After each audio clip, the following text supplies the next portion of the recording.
بسم اللہ الرحمن الرحیم۔ السلام علیکم ورحمۃ اللہ وبرکاتہ۔ ناظرین، میں ایک مرتبہ پھر حکیم خالد ہربرو کلینک کی جانب سے آپ کی خدمت میں حاضر ہوں۔ ناظرین، ہر روز کی طرح میں آپ کی خدمت میں ایک ویڈیو پیش کرتا ہوں جس سے آپ لوگ فائدہ حاصل کرتے ہیں اور مجھے اس کا رسپانس بھی دیتے ہیں۔ آج سے جو میں سلسلہ شروع کرنے لگا ہوں وہ ہے قانون مباشرت یا مباشرت کے قوانین۔ جس طرح کہ ہر چیز کا ایک قانون ہوتا ہے، زندگی گزارنے کے لیے اگر کوئی آدمی جرائم کرتا ہے یا کوئی ایسی، تو اس کے لیے قانون بنایا گیا ہے۔ ملک کو چلانے کے لیے قانون بنتے ہیں، گھر کو چلانے کے لیے کوئی قانون کو اصول ہوتے ہیں، زندگی گزارنے کے لیے کچھ نہ کچھ اصول ہوتے ہیں۔ اسی طریقے کے ساتھ مباشرت کے بھی کوئی قانون ہے، کوئی اصول ہے۔ اگر اس طریقے سے آدمی زندگی بسر کرے گا تو وہ اس کی زندگی بہت ہی اچھی صحت مند گزرے گی۔ اگر اس سے ہٹ کر آپ زندگی گزاریں گے تو پھر آپ کے جو نقصانات ہیں زندگی پر جو پڑیں گے، وہ جو آج کل آدمی بھگت رہے ہیں وہ سب کو پتہ ہے۔ تو ناظرین، کوئی بھی قوم، کوئی ادارہ، کوئی بھی مثلا آدمی اگر اصولوں سے ہٹ جائے گا تو اس کی زندگی جو ہے وہ اس کو بہت زیادہ پریشان کرے گی۔ تو میں سب سے پہلے قانون مباشرت کا جو طریقہ کار ہے، اس کو کیسے اپنانا ہے، جو آج کا میرا ٹاپک ہے وہ ہے زرعی اصول، یعنی کہ بہت ہی زندگی میں کس طریقے کے ساتھ زندگی گزارنی ہے، کھانا کیسے کھانا ہے۔ اس ٹاپک سے میں شروع کروں گا۔ تو سب سے پہلے ناظرین، میں کھانے کے متعلق کچھ ٹپس آپ کو دوں گا۔ اس ٹپس پہ اگر آپ عمل کریں گے تو آپ کو نہ تو کسی ڈاکٹر کے پاس جانا پڑے گا، نہ کسی حکیم کے پاس جانا پڑے گا، اس مطابق زندگی گزاریں گے۔ اگر اس سے ہٹ جائیں گے تو پھر تو آپ جو چاہیں کریں، ڈاکٹروں کے پاس بھی جائیں گے، حکیموں کے پاس بھی جائیں گے۔ تو یہ جو اصول ہیں اس پر آپ عمل پیرا کریں گے تو انشاءاللہ تعالیٰ آپ کی زندگی جو ہے بہت ہی اچھے طریقے سے گزرے گی۔ تو ناظرین، ویڈیو تھوڑی سی لمبی ہو جائے گی لیکن اس کو غور سے سنیں، پڑھیں اور دوسرے دوستوں کو بھی بتائیں۔ تو ناظرین، سب سے پہلا جو اصول ہے وہ یہ ہے کہ بھوک کے وقت خوب چبا چبا کر کھائیں۔ اتنی بھی زیادہ بھوک لگی ہو، کھانا جو ہے وہ چبا کر کھائیں۔ کم از کم اللہ تعالیٰ نے ہمیں 32 دانت دیے ہیں، تو چھوٹا لقمہ منہ میں ڈال کر 32 دفعہ چبائیں۔ تو اس سے کھانا جو ہے یہ معدے پر بہت ہی کم برڈن پڑے گا، معدے کو کم کام کرنا پڑے گا، غذا جلدی ہضم ہوگی اور وہ جزو بدن بھی بنے گی۔ اور جب تھوڑی بھوک باقی رہے تو غذا کو کھانا چھوڑ دے۔ نمبر 2، معدہ ایک حوض ہے اور حلق سود۔ معدہ میں اگر اچھی غذا اور عمدہ غذا پہنچاؤ گے تو تندرستی قائم رہے گی، قوت میں اضافہ ہوگا۔ اگر کسی خراب، غیر مفید یا مضر شے کا داخل کرو گے تو امراض پیدا ہوں گے، تو بہت زیادہ مرض پیدا ہوں گے۔ اگر معدے میں اچھی غذا ہوگی تو اتنا ہی آدمی تندرست ہوگا۔ نمبر 3، گرم غذا نہ کھائیں اور بہت ٹھنڈی غذائیں بھی استعمال نہ کریں، بلکہ موسمی حالات کے لحاظ سے موسم سرما میں قدرے گرم اور موسم گرما میں قدرے ٹھنڈی غذائیں استعمال کریں۔ گرمی کے موسم میں دہی کا استعمال بہت ہی مفید ہے، میٹھا دہی ہو اور خالص ہو۔ آج کل جو دہی ہے یہ کیمیکل کے نہیں لے رہے۔ اگر وہ کسی بھی گھر اپنی بھینس ہے یا سامنے دودھ دو کر لے لیتا ہے تو وہی خالص چیز ہے، برا تو آج کل کیمیکل کے جو دودھ بھی مل رہے ہیں، دہی بھی مل رہے ہیں۔ تو ناظرین، کوشش کریں کہ خالص چیز معدہ میں ڈالیں۔ نمبر 4، تازہ موسمی پھل استعمال کریں۔ جب بھی موسم آئے اس کا پھل جو ہے وہ استعمال کریں۔ جب وہ پھل کا موسم جانے لگے تو اس پھل کو استعمال نہ کریں۔ یہ مناسب ہوگا کہ آپ ڈیلی کوئی نہ کوئی پھل استعمال کریں۔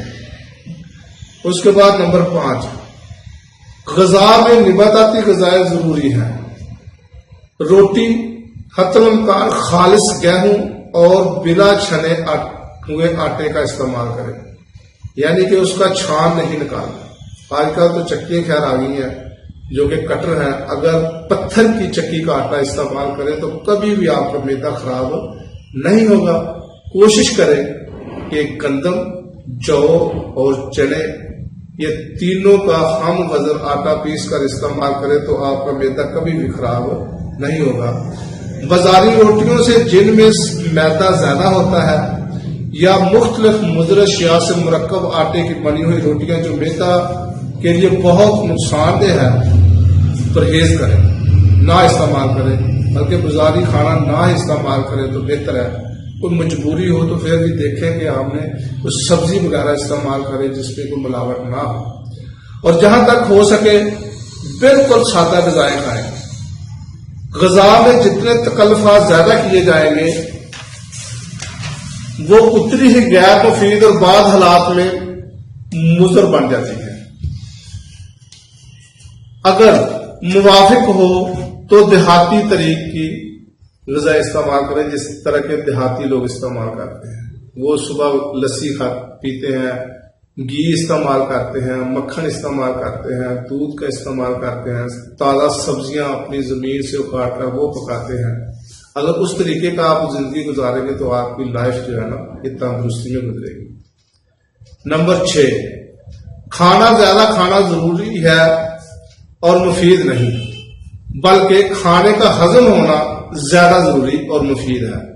لہذا کھانا زیادہ کھانے کی بجائے زیادہ ہضم کرنے کی کوشش کریں۔ نمبر 7، دوپہر کا کھانا کھانے کے بعد تھوڑا سا لیٹ جائیں، اس کو کلودہ کہتے ہیں، اور شام کا کھانا کھانے کے بعد ضرور چہل قدمی کریں۔ تو یہ نبی پاک علیہ الصلوۃ والسلام کا فرمان یا حدیث کا مفہوم ہے کہ دوپہر کو کھانا کھانے کے بعد کلودہ ضرور کریں۔ اور اکثر یہ حقائق بھی آتی ہے کہ شام کا کھانا کھانے کے بعد اگر آپ کو کانٹوں پہ بھی چلنا پڑے تو کم از کم 100 قدم ضرور چلیں۔ نمبر 8، دودھ دہی وغیرہ مرطوب چیزیں برسات کے موسم میں نہ کھائیں، یعنی کہ جب برسات کا موسم آتا ہے یہ چیزیں استعمال نہ کریں تو آپ کی صحت کے لیے بہت نہیں ہے۔ نمبر 9، اچھی تندرستی میں زیادہ پرہیز ایسا ہی ہے جیسا کہ بیماری میں بد پرہیزی۔ نمبر 10، نشے کی عادت پیدا کرنے والی ہر چیز کی اشیاء حتیٰ کہ تمباکو، سگریٹ اور خلاص بھی مضر صحت ہے۔ نیز چائے اور قہوہ کی عادت بھی آخر میں صحت کے لیے نقصان دہ ثابت ہوتی ہے، خصوصاً عصبی مزاج والوں کے لیے۔ نمبر 11، پیشاب پخانے کی ضرورت محسوس ہوتے ہی فارغ ہونا چاہیے۔ یہ نہیں اب کہ پیشاب آ جائے تو آدمی اس کو کہے کہ ابھی میں تھوڑی سی کر لیتا ہوں، میں کہاں پہ لگاؤں، یا کوئی اور مجبوری ہو۔ ناظرین، جو ہی چھوٹا پیشاب آئے یا بڑے کی شکایت ہو تو فوراً اس کو کرنا چاہیے، ورنہ یہ اندر بہت زیادہ پیچیدگیاں پیدا کرتا ہے۔ پخانہ میں زیادہ دیر بیٹھنا، سوچنا اور غور کرنا صحت کے لیے یہ نقصان دہ ہے۔ نمبر 12،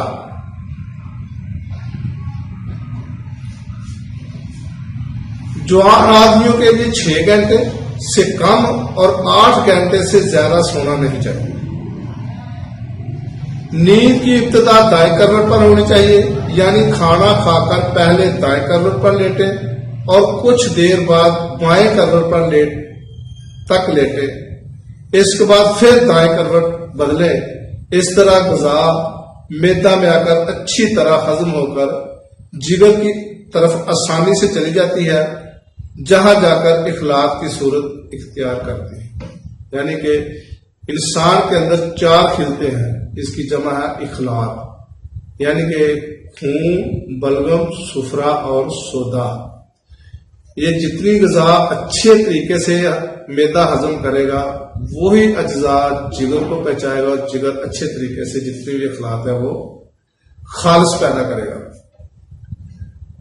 تو ناظرین، اگلی جو ہے، دن کا سونا ذہن کو کند اور حواس کو مقدر کرتا ہے، یعنی کہ دن کو زیادہ نہیں سونا چاہیے، صرف 12 بجے کھانا کھانے کے بعد تھوڑا سا قیلولہ فرما لیں تو وہ صحت کے لیے بہت ضروری ہے۔ اگلا سٹیپ ہے، رہائش کے لیے ہوادار کمرے، صاف ستھرے مکان ضروری ہے جس میں کوئی جانور خصوصاً چوپایا، بھینس، گائے، گھوڑا، بکری وغیرہ نہ ہونا چاہیے۔ بالکل صاف ستھرا مکان ہو، کھڑکیاں ہو جہاں سے قدرتی ہوا کا اندراج ہو، تو یہ اس مکان میں رہائش پذیر رہیں تو بہت زیادہ بیماری سے آدمی بچ جاتا ہے۔ اگلا سٹیپ ہے، صبح ہی اٹھنا، شہر سے باہر چہل قدمی کرنا، کھلی ہوا میں چلے جانا، روزانہ تھوڑی دیر ورزش کرنا، کپڑے صاف ستھرے رکھنا اور روزانہ غسل کرنا صحت کے لیے بہت ہی مفید ہے۔ اگلا سٹیپ ہے، تفکرات صحت کے لیے بہت نقصان دہ ہوتے ہیں، اس لیے حتی الامکان کوشش کرنی چاہیے کہ ان سے بچنے کی کوشش کریں، اور معمولی خلاف طبع امور کی وجہ سے اپنے دماغ کو پریشان نہ کرنا چاہیے، بلکہ یہ سمجھ کر کہ سب کچھ مقدرات میں اپنے دل و دماغ کو تسکین دینے کی کوشش کرنی چاہیے۔ زیادہ بہتر ہوگا کہ اگر آنے کی خوشی نہ جانے کا غم، اس مشہور مقولے کا اپنے تئیں مظہر بنایا جائے۔ نہ آنے کی خوشی نہ جانے کا غم، یہ اللہ تعالیٰ کی طرف سے جو بھی کوئی خوشی کمی آتی ہے اس کو ایک معمول سمجھ لیں، اس کو سیریس نہ لیں۔ تو ناظرین، اگلا سٹیپ ہے، اجابت اگر کھل کر نہ ہوتی ہو، یعنی کہ بڑا پخانہ، پیشاب، اجابت اگر کھل کر نہ ہوتی ہو تو فوراً مناسب و مفید غذاؤں سے ورنہ دعاؤں سے اس کا رفع کرنے کی کوشش کریں۔ سب سے پہلے کوشش کریں کہ جو اگر کھانا صحیح طریقے سے نہیں آ رہا تو غذاؤں سے اس کا علاج کریں۔ اگر غذاؤں سے نہ فائدہ ہو تو پھر جو ہے دعاؤں کی طرف جانا چاہیے، حتیٰ کہ اکثر بیماریاں قبض کی وجہ سے عارض ہوتی ہیں، اس لیے آنتوں کی صفائی صحت کے لیے نہایت ضروری تصور کی جاتی ہے۔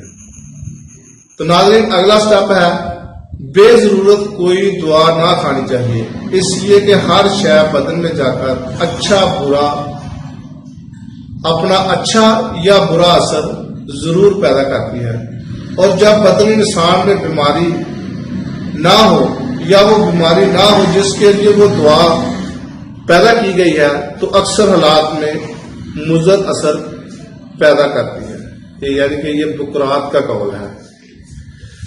اگلا سٹیپ ہے، مریضوں کو پرہیز میں احتیاط رکھنی چاہیے، کیونکہ بقول فیسا گورس بہت بڑے اتباع ہوئے ہیں۔ تھوڑی دیر کی تکلیف اس خوشی سے اچھی ہے جو ناپائیدار ہو۔ ہاں، بعض اوقات حرارت غریزی میں اشتعال پیدا کرنے کے لیے مریضوں کی خواہش کے مطابق بھی بشرط کے مرض میں زیادتی کا اندیشہ نہ ہو کوئی شاید طبیب کے مشورے سے دے سکتے ہیں۔ تو ناظرین، یہ جو میں نے آج آپ کو ٹپس بتائے ہیں، جو آدمی اس ٹپس پر عمل کرے گا تو اللہ تعالیٰ کے کرم سے، اللہ تعالیٰ کے فضل سے وہ ساری زندگی جو ہے وہ بیماری سے بچا رہے گا۔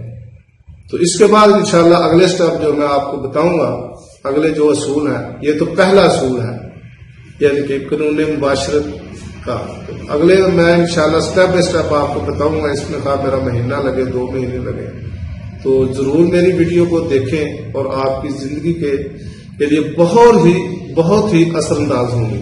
ناظرین، میرا چینل جو ہے یہ سبسکرائب کریں اور گھنٹی کا بٹن دبانا نہ بھولیں تاکہ آپ کو ہر روز میری ویڈیو ملتی رہے اور آپ کو اس سے استفادہ ہوتا رہے، اور لائک بھی کریں، شیئر بھی کریں اور